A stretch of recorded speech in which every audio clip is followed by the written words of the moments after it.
Welcome to KOCT's North County Roundtable. I'm Alison St John, and I invite you to join our discussion of what is becoming an increasingly controversial topic: how to keep the sand from disappearing from Oceanside's beaches. Part of the joy of living in Oceanside is the beach. Some of us swim in the ocean and surf the waves. Many of us love walking on the sand, especially at low tide when it just seems to go on forever. But the sand on Oceanside's beaches won't last forever. In fact, it's already gone in parts, especially in the southern part of the city. So there are things to be done, but they do have environmental consequences, and they are costly. So here to talk about what the city of Oceanside should do are Oceanside Mayor Esther Sanchez. We also have Deputy Mayor Ryan Keim, plus two scientists who have good insights into why the sand is disappearing and what are the options for saving it. Bob Guza is Professor Emeritus at the Scripps Institution of Oceanography at UCSD. His specialty is measuring beach and cliff erosion and ways to preserve them. We also have Stefanie Sekich Quinn, Coastal Preservation Manager for Surfrider. So I would like to thank all four of you very much for joining us for this discussion. Thank you, Alison. Thank you. So, Mayor Sanchez, I would like to start with you and just have you explain why it's so vital that the sand remains on Oceanside beaches. What's at stake here? It is so critical. I mean, I was born and raised in Oceanside, and yes, I do remember the sandy beach being wider, and we have been, I know the city has been studying it for a very long time. It was 1942 that the boat basin for Camp Pendleton was built. By 1953, they were taking full responsibility. Then I guess there was an agreement with the city and Camp Pendleton to build our own harbor, and that was 1963. So ever since then, really, I mean, our harbor and all of these other structures have really caused a change on our beaches. And I've been on the council for 20 years, and we've been trying to work towards a regional solution, I think, through SANDAG, and also trying to figure out the funding for it. It is good for our locals, of course, and our surfing. I mean, we're world known for our surfing. What, 15 wave breaks in Oceanside? That's like no other place, I think, for the economic development. It's tourism, of course, but I think that for us, it is very critical to figure out how to maintain sand on our beach. And we're built out. We built all the way to the coast. Our cliffs and everything are really covered, and everything is artificial. Plus, the San Luis River doesn't provide very much sand to be going forward and pushing that sand onto And of course, we've just south. invested in this brand new resort hotel right on the beach to bring people to the beach. Yes. So both for residents and for visitors. So I've been really pushing a sand replenishment project of our own. We obviously, one of the things that the feds did was to allow us to do our dredging for the harbor for public safety purposes, and then providing that sand, on our beaches, which is not very much sand, and as we all know, the actual quality of the sand is not the best. So I've been really pushing for our own city, because we're not in control of that project in terms of timing, in terms of the sand quality. So if we could do our own sand replenishment, if we had done that all this time, I think we would be in a different situation to be able to study yet a longer term solution. Well, let's talk more about that in a minute. I want to just get a bit clear as to why it is that the sand is disappearing. And Bob, we've heard that it's partly due to the construction of the harbor, right? But what else is causing Well, the as beach? the mayor mentioned, rivers in Southern California have been dammed for flood control. Sand used to come out in floods. You can see the problem. The sand is now trapped behind dams, flood control. It no longer gets to the ocean. The sand has to be dredged out of the dammed area, and the sand that comes out of there is disposed of in landfills. It's prohibitively expensive to bring it to the ocean. So the San Luis River used to bring a lot of sand down. There's only one undammed river left in Southern California. That is the Santa Margarita. The reason the Santa Margarita is undammed is because the Marines are, let's say, somewhat protective of their base. They don't want the river dam. They don't want an airport. They don't want they don't want a lot of so. We cut off the sand supply from rivers. No. A second source of sand is cliff erosion. The homeowners at the top become annoyed when their house becomes beach nourishment. That's nourishment when sand is put on the beach. So 40% of the cliffs in North County, San Diego are now armored. Yeah. It's just what it sounds like, concrete seawalls. Now, the sections that are armored are, of course, the sections that were falling in. You don't spend a huge amount of money on a seawall that's not needed. So, if you cut the sand supply off from the cliffs, and you cut the sand supply off from the rivers, you've got a sand shortage. And you add sea level rise, which is beginning to make itself felt. Whatever the situation now is, the only thing for sure is it'll get worse. And this is because of sea level rise. We already have a chronic sand shortage in general. Oceanside is special. Huh. It has the added complexity of the harbor. Beaches in general in Southern California are sand-starved. Oceanside is especially in a pickle. Although we do have the Army Corps of Engineers coming and pumping sand from the mouth of the harbor every year. As the mayor mentioned and is in the tech report, that sand is fine. It's very relatively fine. In other words, not good, not small. Oh, no, sorry. It's very small diameter. It's undesirable. The quality is low. And that's because it just floats away.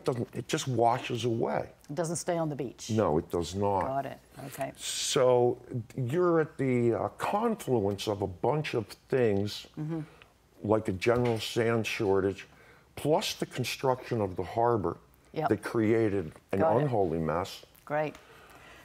So yeah, we're in a bit of a pickle. Stefanie, well, do you want to add something? I was just going to add on to the sand scarcity problem. It's actually a global problem, as Dr. Guza knows. In fact, sand is the second most raw material that we use in society next to water. It's in everything from our infrastructure to the glass on our cell phones. So this is a chronic problem. It's not going away. And as we said, it's only going to be exacerbated by climate change impacts and sea level rise. Right. So we're not alone with this problem. And in fact, we have it worse than some. Yeah. True. There's a global sand shortage, as was said. Concrete. Needs sand, yeah. And so you go, well, wait a minute. The deserts are full of sand. Right? Yes, I mean, come on. There's there. Mountains of it out there. Not the right That's not type. good easier sand. to get. It's not rounded. It's not right. It's not good sand. Okay. So there's a global shortage of good sand. So, Deputy Mayor Keim, you represent the southern part of the city, the southern part of the beach, which of course has less sand even than the northern part, because I guess the Army Corps of Engineers replenishment sand never gets to your part of the beach. How is it affecting your community? As the mayor mentioned, it is a critical resource that we've had. It's our #1 recreation activity for our residents. And it's not just our residents, but it's Vista, San Marcos, it's our region. And that's, the beach growing up here, that is the one thing that's free, it's close, that's what our culture is, our Oceanside culture is based around. And so when you get south of, the southern part of the city, maybe south of Wisconsin, or even much further south than the pier, we don't have beaches right now at medium tide, high tide, sometimes even low tide. And that's, some of our southern beaches are the beaches locals use more. So that's one of our favorite family beaches is down south, and it's not there. We haven't been able to use it for several years. So it's critical, and our residents expect us to find a solution. We have obligation to it. It's that important. So we did a survey to find out what we should do with American Rescue Plan funding. And there's two issues. And you can imagine homelessness being at the top of the list and beach sand. That's what our residents wanted. And so that's our duty as leaders, is to come together and find some type of solution that brings results. Okay, so my understanding is that last August, the City Council voted 4-1 to approve a plan put forward by these consultants. And the consultants came up after a year of study with 4 options. The council approved 2 of them, which were to build 4 pilot groins and build a sand bypass system. Now, so these are the 2 solutions that look like the City Council is going to support, and you supported it. Correct. You were not in support of it, but just so that our viewers can hear what it is. What is a groin and what is a sand bypass system? A groin, and if I could have some help from the experts as well, a groin is a fixed structure that retains sand. So instead of losing that sand down the coast with longshore transport, as was discussed, big waves, currents, that's things that take that sand off the beach, whether offshore or down south or to the north. And so those are just meant to hold it. And then a bypass system hopefully will move sand. And that's what our issue is. We have the harbor, which is a fixed structure right now, and that's what's blocking a lot of that alluvial flow from the Santa Margarita River. As the professor discussed, it's one of the last undammed rivers, and it brings a lot of alluvial flow and a lot of sand, but right now that stays north of the harbor. So you see the Del Mar Beach in Camp Pendleton has huge beaches, but it's staying there. So if there's a way that we can get sand south of there and then hold it once we get it, that's the point of the project, and that's the goal of those 2 systems. Yeah, I mean, it's interesting because if you go to the harbor beach, there is a big groin at the San Luis Rey River, and that beach is way wider than even it is down by the pier, right? And it's the groin, presumably, that keeps it that way. Correct, and there are drawbacks to groins. I mean, that's what caused our beach problem in the first place. So that's the hard conversation we have to have. Is, we inherited. I've been on council 3 years. I didn't build the harbor. We didn't do the development on the beaches and the riprap or the revetment. But now we're in the position where we have to find a solution. And so, how do you fix something? It's very complex. We can't remove the harbor. We're not going to take the riprap out. And we have all these issues coming up, possible sea level rise, different issues. How do we keep beaches in this time? And I can tell you, when this study happened, I didn't have any preference on how we got the beaches back, and I still don't. I think we really made sure to use a science-based approach and say what's the best solution that we can afford and get permitted, hopefully, which is going to be a challenge, and also not impact our neighbors, because this is really a regional issue. Right. So we don't want to do a project that's going to cause someone to have the same issues we have. So we're very cognizant of that, and that's why there's going to be a lot of outreach and partnering with our neighboring cities to see how we all fix this together. Okay. You mentioned cost, and I wondered, is there a price tag to the groins, the pilot groins, and the sand replenishment? So right now, the initial cost was about $50 million. 50 million. But that was last year. And the project hasn't been finalized. Right. So there's a lot up in there. So I think it would be, it's pretty premature to put a price on it, but it's substantial. And so, and that's going to be the challenges. If we do get it designed and permitted, how do we pay for it? Right. So Mayor Sanchez, you did not support it. You were the lone vote against. Yes. Talk to us about why it is you decided. So when staff came to the council and said, okay, we'd like to look at ways to preserve our sandy beach, create more sandy beach and then preserve it, I was very excited. There are some other projects happening in San Diego County, especially North San Diego County, Solana Beach and Sanitas, and their projects kind of sailed through. They got a lot of federal money, right? We got a lot of federal money, the permits, and so I felt like, okay, great, we're going to look at these more modern approaches to trying to get sand on our beach and preserve that sand. And so when this discussion happened, I said, absolutely, let's do this, and please look at what other cities in North County are doing, how we can do this as a region, and share the costs. And one thing that Ryan said was, people think that this is free. It's not free. The beaches are not free. And so it's this whole idea that this is not only for San Diego County, but we get guests from Riverside. I mean, folks come to Oceanside and others, and we don't, of course you can't charge for the beach. So I was very, very excited, and in fact, on the record said, okay, I want staff to look at all these other alternatives and what else is out there. At the time, I don't know if Encinitas had already started their living dunes project, but I think they had already. And so I was really, really excited when I saw the report, and it looked like staff-driven conclusions to me, because it was two things that we had already been looking at for decades, and that was groins and a bypass system. And we did have an experience with bypass. It was very expensive, didn't work. You know, I asked, has the technology, you know, improved? And I didn't get a very clear response. In fact, that's my concern, is that this was supposed to be a study that hopefully would give us alternatives. One's hopefully for the short term and then maybe for the long term.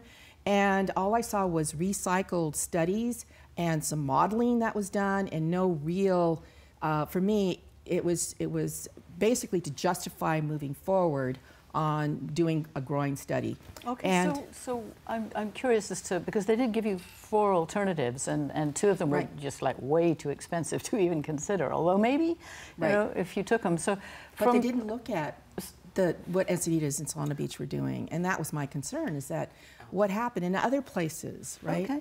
We are in, and this is critical to address, we are in a completely different situation than Encinitas are located. We don't have bluffs.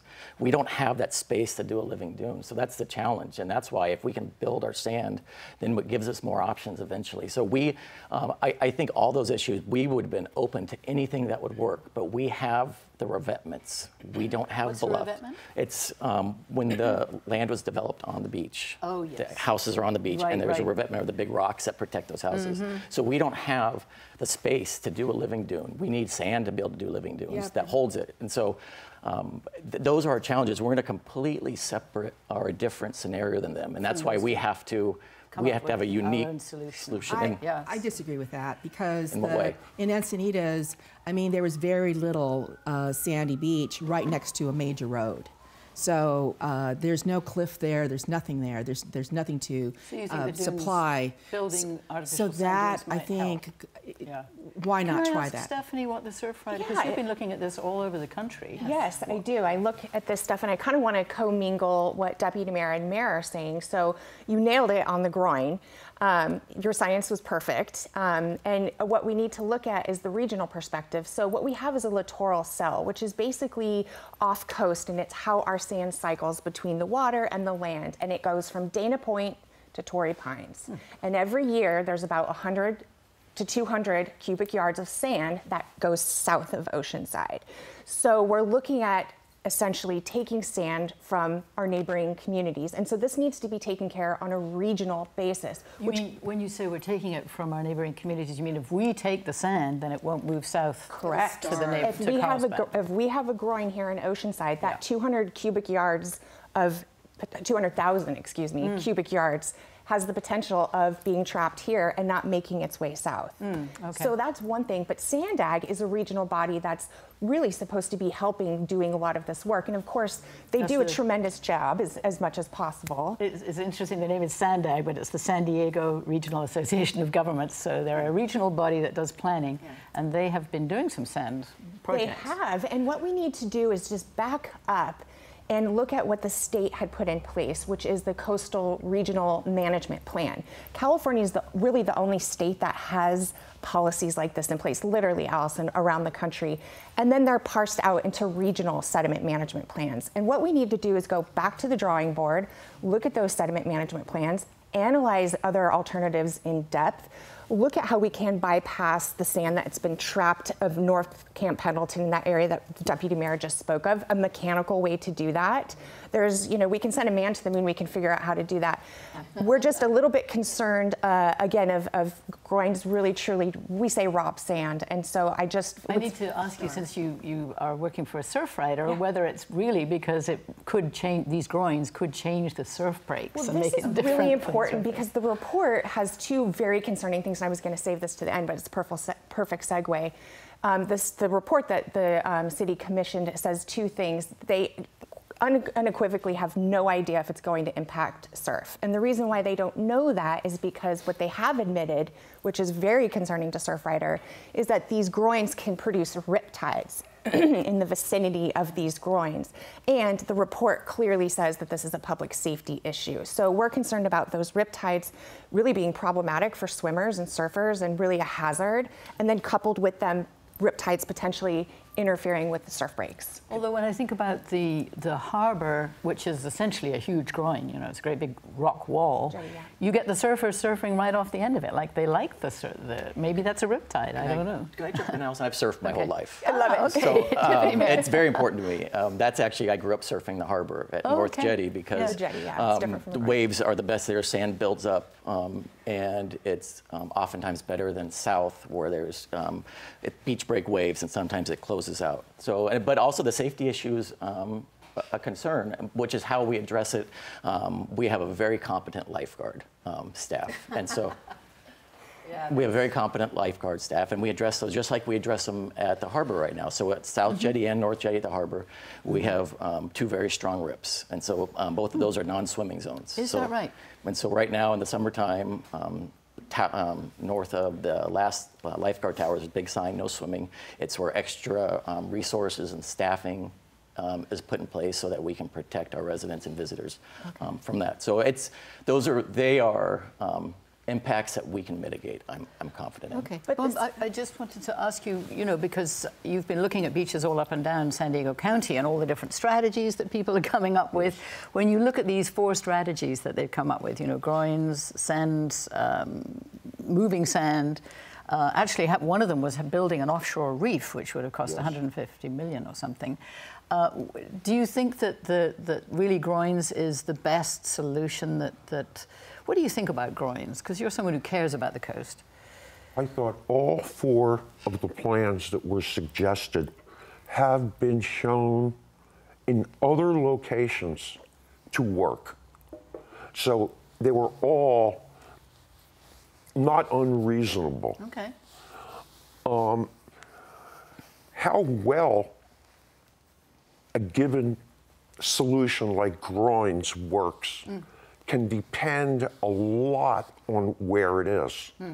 The following has happened. Somebody says, 4 groins in North Oceanside.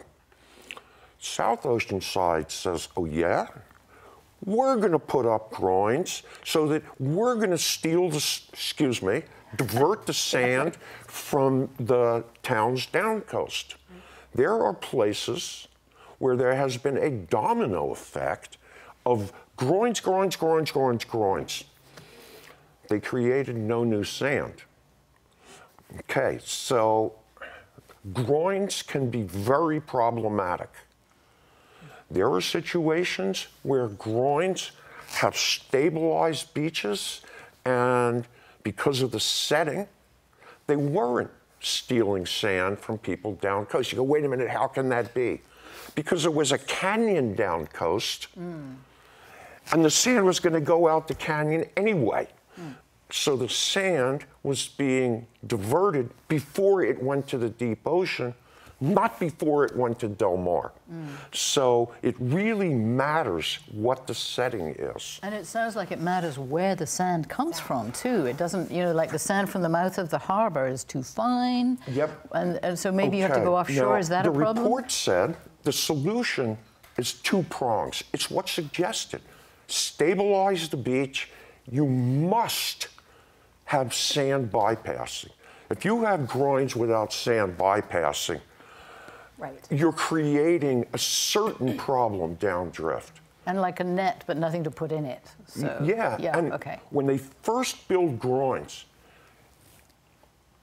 eventually the groins will make a beach and the sand can get around the groins. But for the time period where the sand is trapped, the people downstream, the cities, get bupkis. Okay. So presumably Carlsbad is not happy at all about this. So you need more sand. The problem is, where does high quality sand come from? There are sand resources offshore from previous sands of sea level when rivers weren't dammed, and they dumped a lot of sand offshore. So, but where it is and its quality, this is all part of the beach restoration thing, but the solution has to include new sand. New sand. I just wanted to ask about, Stefanie, the hurdles to solving this, and one of them is Kemp Pendleton wanting to hold on to its sand, and then another one is the Coastal Commission, right? Perhaps you can speak a little bit about where the Coastal Commission is at with these solutions, because they're very protective of our coastline. We have benefited so much from the Coastal Commission's protection. They're not very much in favor of groins, right? Historically, they have not been. The last time that they issued a permit for a groin was 1998, and the groin was only 48 feet long. So what's being proposed here is 600 feet and 4 groins, with the ultimate goal of 14 groins. 18. It even got upped recently. All in Oceanside, 3.5 miles. So it's exactly what Dr. Guza just said. It's just, you know, stealing from Peter to pay Paul up and down the coast the whole time if it's that large scale. And I agree, you know, their groins have been used successfully around the world in very, very local, specific, discrete situations. So again, it's all about context, it's all about placement, it's all about going back to sand ag, looking at our regional sediment management plan. As Bob said, we need to find the sand. We need to double down on our analysis in that plan. I mean, I've read it a bunch of times because I'm a San Diegan. And I think we need to revisit it. It's been several years since it's been revisited. Yeah. So yeah, it's the scale for me, and I think the Coastal Commission will scoff at the scale as well, considering the last one they permitted was, you know, decades ago and short. Okay, so from what I've heard from city staff, that perhaps the Coastal Commission is beginning to shift a little bit on its opposition to groins. Do you get the sense that Oceanside would have a good chance to get it permitted? Do you have any sense of that? Bob, you're looking skeptical. I have no idea. No idea. I don't think so, because even just to armoring, it's basically the same kind of thing, right? Putting structures building out a wall along there to protect the houses. They have not been.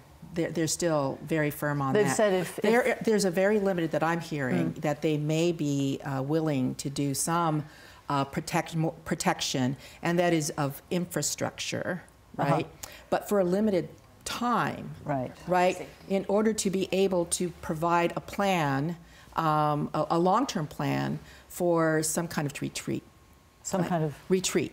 Retreat. Oh, managed retreat. Yeah. Okay. Yes. Well, we basically take a step back. Other than that, I mean, we're talking about real sea level rise. I mean, we hear around the world there are some islands that are disappearing. Oh yeah. I mean, so what we have, and I think the worst part about the situation is Oceanside is the most northern city, right?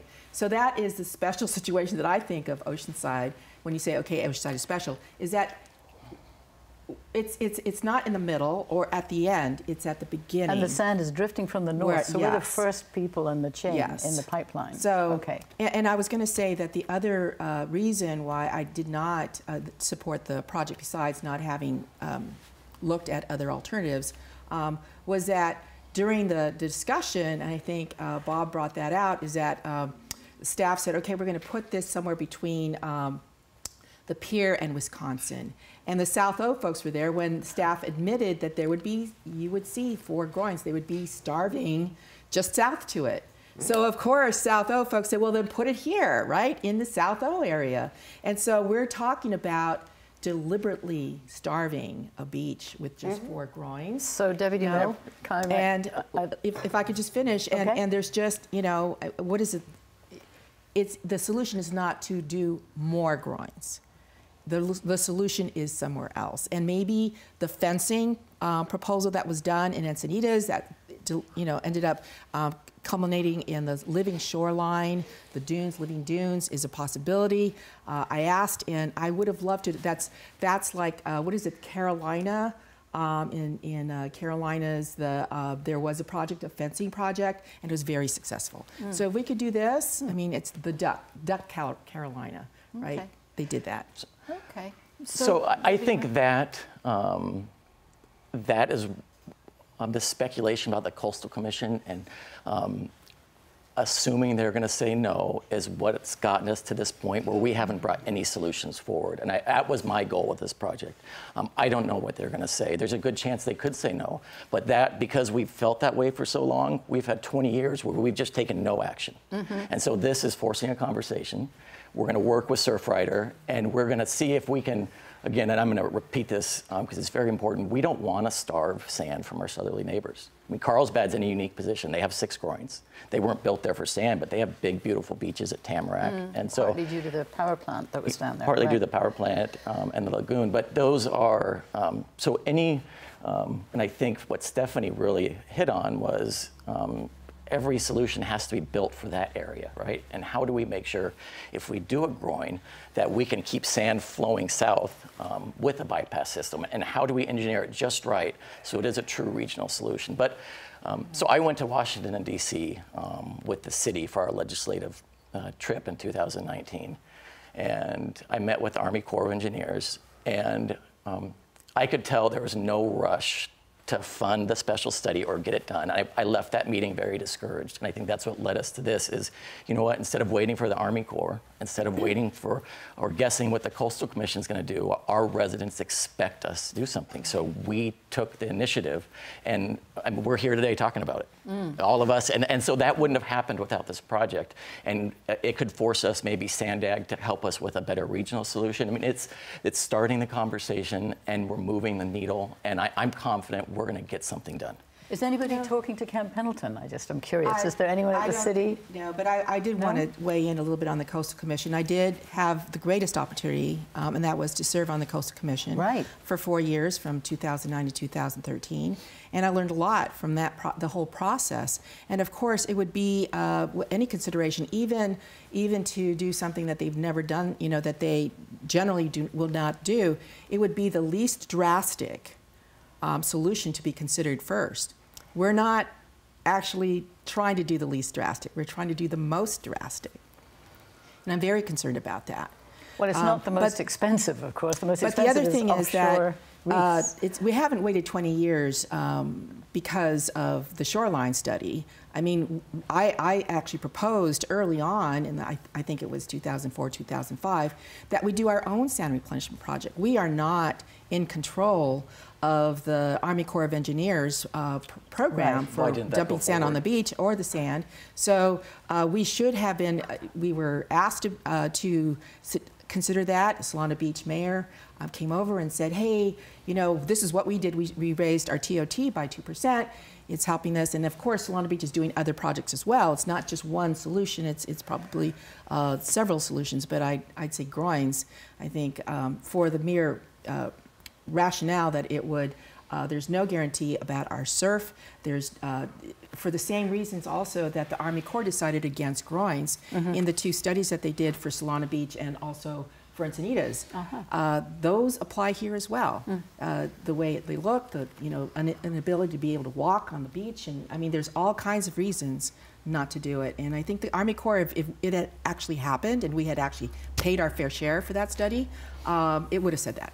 Stefanie, did you have something to add? Just one really quick but extremely important point about the Coastal Commission. The city is in the middle of updating their local coastal program. And this is sanctioned by the Coastal Commission. They update these plans, they take them to the commission to be voted upon. You're in the throes of doing this right now. So what really needs to be done, not just in Oceanside, but around the world, is to do coastal adaptation planning. And that comes through, again, looking at sources of sand through your regional sand management plan, looking at alternative soft structures, looking at improving land use plans. So for instance, what are your setback standards? Like, let's not keep building towards the coast. So update your land use plans, and then where feasible, and again, this is very locally specific, removal or retrofitting of infrastructure. Retrofitting is raising buildings or roads, and relocation is managed retreat. Now, we can't move the whole harbor. That is obtuse. But we can look at places where we might be able to release some of those rock revetments or some armoring here or there to open up some sand. And so we have to prioritize this land use planning coupled with how we're looking at our sediment. And again, the city's in the throes of doing this. And unfortunately, you know, the city forgot to renew their SCOOP permit, which is essentially beneficial reuse, okay, from the harbor.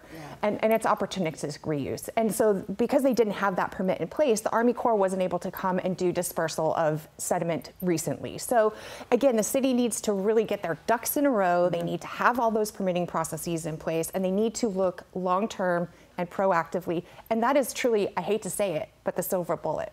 Well, I want to broaden this out a little bit because actually sand is what we're all aware of, but what is the bigger issue really is climate change and sea level rise. Right. Bob, what does the Scripps Institution of Oceanography sort of reckon is likely to be the level of sea level rise in the next 10 years, next 20 years, next 30 years? Well, I can't speak for Scripps, but there's not going to be much sea level rise in the next 10 years. Sea level rise is not a very short-term problem. And so I would think that in San Diego County, sea level rise will not be a significant factor for a few decades. Like 40, Why do I say that? Well, because in 30 years, maybe sea level will go up this much. Now, that's a lot. What? That's 2 feet. But when we have an El Nino, the whole West Coast water level goes up that much, and it stays there for like 6 months or something. It has to do with water expands and physics. So for the immediate short term, which I'll call 20 years, Okay. the issue is not sea level rise. But it's El Ninos and things like that. Now, looking down the road, this sea level rise, it just creeps up on you. So it depends on what your time horizon is if you need to consider sea level rise or not. Well, I think that in terms of the city and its investments, and I'm just looking, for example, at the fact that the city has just spent thousands of dollars of public money on upgrading the police station under the pier. In 40 years, that might be no longer, that might be a wash. Is that not true?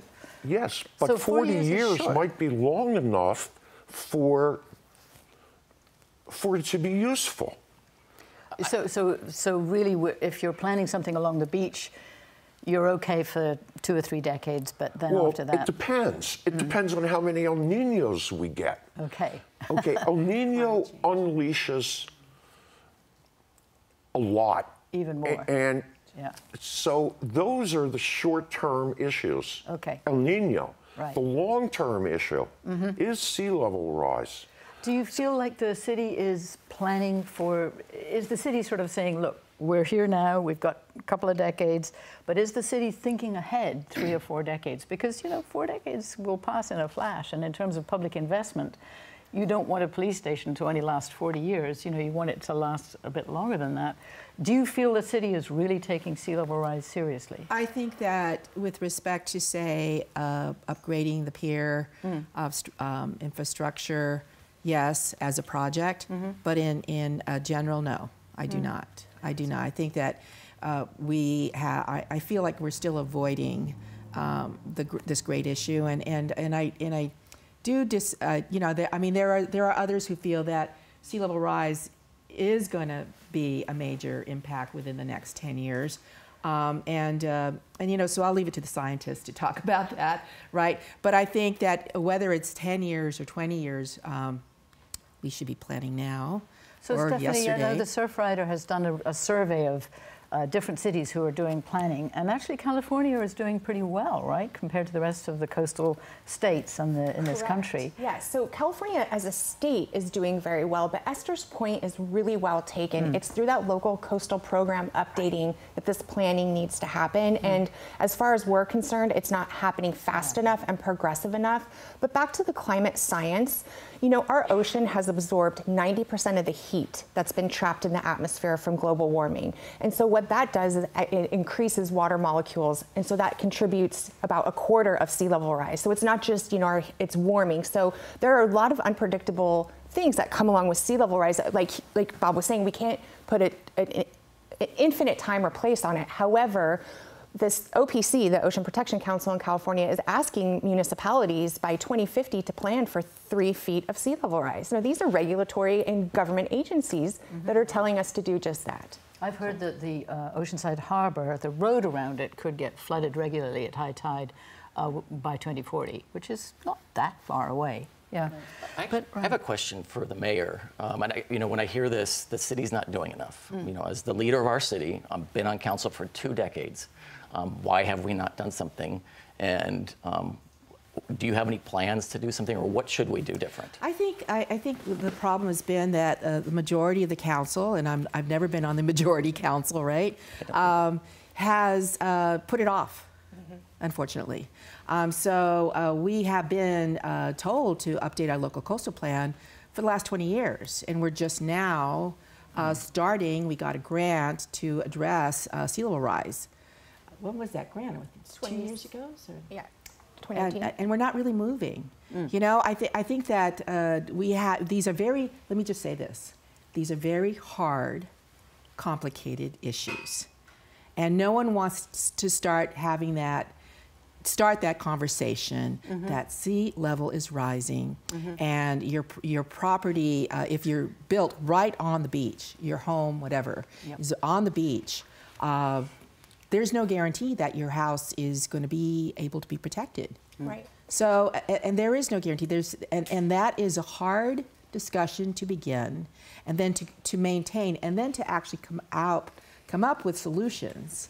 Well, I don't think very it's that hard of difficult. a discussion. Okay. I mean, you can say that. You Your talk house to property could, owners, yes, and I have been talking to property owners on the beach. But So your house, Deputy so your Mayor- house could go away. Yeah, Your go house could go away. However, in the near term, if we get 2, 3, 4 decades out of healthy beaches, and we can provide that buffer, and our residents get to enjoy those, but you're not promising beachfront landowners anything, and you can be very blunt about that. We don't know what's going to happen, And I as wonder- Bob said. So I think, you know, we're having those discussions with this project, and in the near term, building a healthy beach and providing that buffer not only protects infrastructure, but it's a vital resource for our community. And I want to just point out that we've been talking about the public interest, you know, the tourists and the residents, but there's private interests too. And I think some people feel that this whole plan is to protect private property.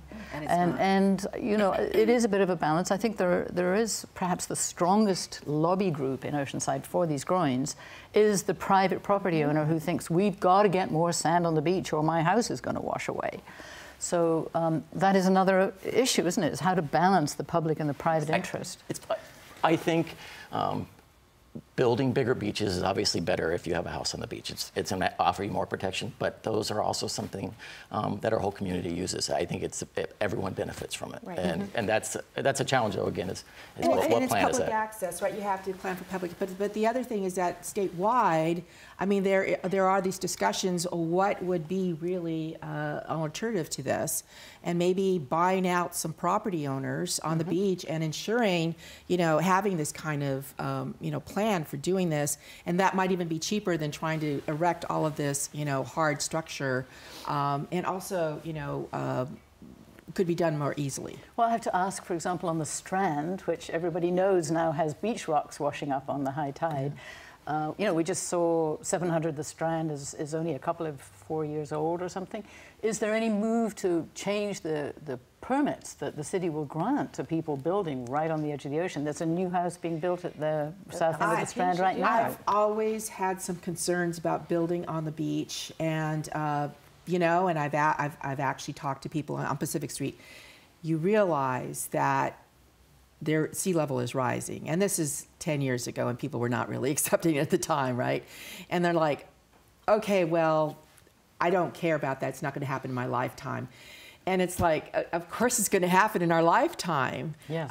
So there was this basically acknowledgement there that your house can disappear, but somehow you'll be able to get return on your investment. Is the city going to be liable for any of this property loss? No. Okay. It's at your own risk, basically. Private property owners are aware of that fact, yes. Well, and Stefanie. this goes back, I'm sorry, I'll keep saying it, to the local coastal plan. I mean, you all need to update your land use patterns, full stop. Secondly, when you say to me 4 decades, it makes my geologic heart skip a beat, because if you think about the millennial that has been building our Earth forever, you know, 4 decades is just a Band-Aid approach. And back to the climate science, USGS, the United States Geological Survey, has concluded that almost 70% of Southern California beaches will be gone by the end of the century because of sea level rise. And that by the end of the century, we have $100 billion worth of infrastructure, property values that are at risk. So you're looking at, yes, a little bit more of a short-term thinking, but we need to have that long-term planning where we're looking past that date. And again, it really can, this long-term planning has to be done through land use planning and local coastal programs and a regional sediment management plan. And I think we can do both. And I have to respectfully disagree with one part. I don't think our residents will view 4 decades of beautiful beaches as a Band-Aid. Granted, in the billions of years that our planet has changed, it's a tiny, tiny amount, but 40 years of our citizens being able to go to beaches and raise their kids there and really enjoy them is not a Band-Aid. That's a meaningful impact to our city. But doesn't it behoove us to do the long term? Yes, we can do both. And we do both. But I want to say, get back to the beginning, and that is the reason that, you know, we were supposed to come up with an environmental sensitive project that was financially feasible and that would pass the permitting stages. We don't have that here. We don't know. We don't have that here. There's no precedent for it, and precedent is very, very critical to a statewide organization like I see you thinking deeply, Bob. Do you have any thoughts on that? Someone mentioned infrastructure, and did beaches protect infrastructure? Beaches are infrastructure. When people talk about building a freeway, they do a cost-benefit analysis, and it includes things like you have to maintain it, and a decision is made based on money, whether or not it's viable. How much is a beach worth? Some of it is not quantifiable. I don't think you can put a dollar figure on how valuable surfing is to you and your family. But that aside, how much are they worth? We talk about 20 million as being a lot for a beach nourishment. I mean, yeah, it is, but wait a minute. For 4. How many oceanfront houses could you buy to sacrifice to the ocean for 20 million? 2. 2? 2? Yeah. Okay, sorry. I do not, that's not practical. It is in the long term, maybe, but for the immediate term, that's just not a solution because it's so expensive. A Band-Aid can be better than an open bleeding wound. Okay. And that's going to be all we're going to get. I think there's, the two of us disagree with that. This is such an interesting discussion. I think that's all you're going to get. Yeah. If you but we're not even going to get it. And that's why I believe that we need to look at alternatives. Things agree. That can be done immediately. I'm very sorry that a city, you know, dropped the ball for the opportunistic permitting. We should have been doing our own sand replenishment projects for the last 20 years, and we have not been doing that. So one of the things that's emerged from this discussion is that we should be seeing the beach as more than just a nice, pretty beach. It's infrastructure, it's protection. It's protection as well, yes, worth of spending course. as much as we just spent on I-5 North, you know, How billions much is it of worth dollars. to Oceanside tourism? $400 million a year. Okay, now.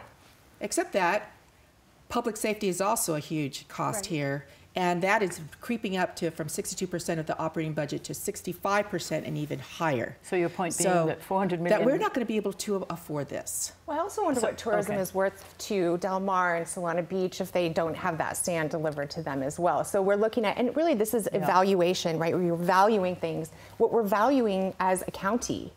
Are we valuing one city having the majority of the sand in the most northern part? Or what are the rest of our values as San Diego community residents? And I think that's really important. And the $50 million price tag doesn't include mitigation. So it's a really important thing. So Solana Beach is going to be coming back saying, we need to be mitigated for our loss of sand, and that's mitigation. So we have not been able to solve this problem in our discussion. But we're here. getting close. And also, I just feel like we've really revealed a lot of the issues, so that the residents of Oceanside, you guys, are a little bit more informed about how complex this problem is. and how worth it is to be investing in keeping the sand on our beaches. So I'd like to thank all of you very much for joining us. We've got Bob Guza, Professor Emeritus from the Scripps Institution of Oceanography, Deputy Mayor Ryan Keim, thank you so much, Stefanie Sekich Quinn from the Surfrider Foundation, and of course Mayor Esther Sanchez. Thank you so much for joining us. Thank you all. And thank you all for watching us here on this edition of KOCT's North County Roundtable.